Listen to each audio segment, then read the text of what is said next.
Hi, it's Leo Sarkissian from the Arc of Massachusetts talking with you as we get ready to cross into September and another school year. I want to talk about Medicaid with you today. And Medicaid is an important program, not just for healthcare. It's important too for community supports and services.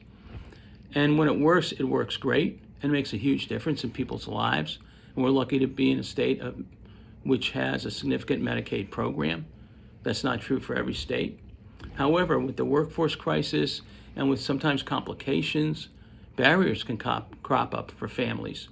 And in the two stories that we'll have links to today, you'll see that sometimes the barriers are about just trying to find out about services, not knowing where to go, who to talk to, especially if you're two working parents or a single parent that's working and or a full-time caregiver. You may not know where to begin. And yeah, there are people to contact, but you may not know where to start.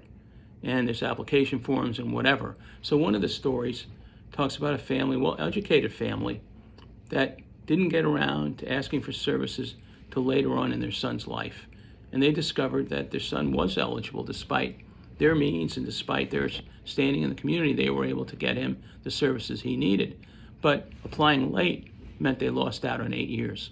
The other story is about a family, a mother who's a full-time caregiver.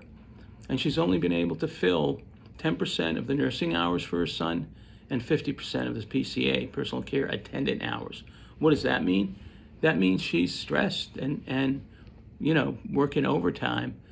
Now, she loves her son. She doesn't see it as an obligation what she does, but she knows the impact it's having on her because of the amount of time she has to do a whole range of activities of daily living and other things.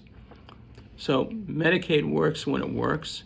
But these two stories tell you why we all need to work together and advocate, make sure the story gets out there, and for us to do a stronger job in not only increasing the rates that are paid to these workers, but figure out other ways to get people to realize how essential they are so we won't have gaps like this. Thank you for listening.